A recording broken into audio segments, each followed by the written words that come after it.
YCP అధికారంలోకి వచ్చినప్పటి నుంచి భూములకు రక్షణ లేకుండా పోతుంది. ఖాళీ స్థలం కనిపిస్తే చాలు కబ్జా చేస్తున్నారు.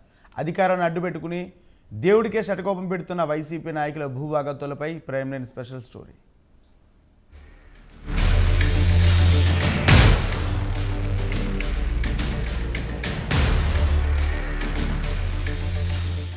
శ్రీ సత్యసాయి జిల్లా హిందూపురంలోని ఓ ఆలయానికి దాతిచ్చిన భూమిపై సీఎం జగన్ సలహాదారుడి కన్నుపడింది. సలహాదారుడి పేరు చెప్పుకుని వారి కుటుంబ సభ్యులు సుమారు 10 కోట్లకు పైగా విలువైన భూమిని కబ్జా చేశాడు. జేసీబీల ద్వారా చదును చేయడానికి కబ్జాదారులు యత్నించారు. దేవాదాయ శాఖ అధికారులు అడ్డుకోవడంతో వెనుకంజ వేశారు కబ్జాదారులు.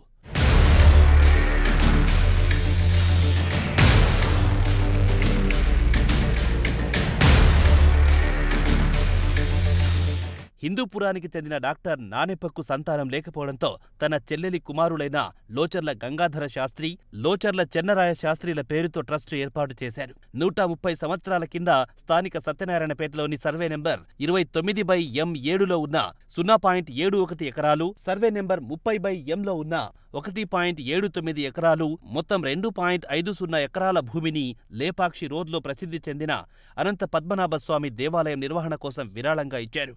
అప్పటి నుంచి ఈ భూమి దేవాదాయ శాఖ అధికారులు కౌలుదారులకు అందించి వచ్చే ఆదాయాన్ని ఆలయానికి వెచ్చిస్తున్నారు. ఈ భూమి చుట్టూ నివాస గృహాలు పెరగడంతో ఎకరా 10 కోట్లపైనే ధర పలుకుతోంది. దీంతో భూమిపై ప్రభుత్వ పెద్దల కన్నుపడింది. భూమిని కొట్టేయాలన్న యత్నంతో వైసీపీ ప్రభుత్వ సలహాదారుడు కుటుంబ సభ్యులు, చిలమత్తూరు మండలానికి చెందిన ఓ ప్రజాప్రతినిధి, పట్టణానికి చెందిన మరికొంతమంది వైసీపీ నాయకులు అక్రమంగా రిజిస్ట్రేషన్ చేసుకున్నట్లు ప్రస్తుతం హిందూపూర్లో హాట్ టాపిక్ నడుస్తోంది.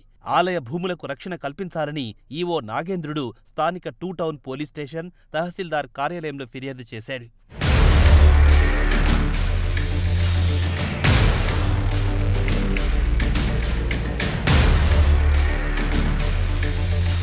ప్రభుత్వ భూములను రక్షించాల్సిన ప్రభుత్వ పెద్దలే భూములను మింగేస్తున్నారు. వైసీపీ అధికారంలోకొచ్చినప్పటి నుంచి భూ కబ్జాల దందా పెరిగింది. బాధ్యతగా ఉండాల్సిన వారి ఇష్టానుసారంగా భూములను లాక్కుంటున్నారు. వైసీపీ నాయకుల భూ కబ్జాలపై ఉన్నతాధికారులు స్పందించి చర్యలు తీసుకోవాలని కోరుతున్నారు భక్తులు.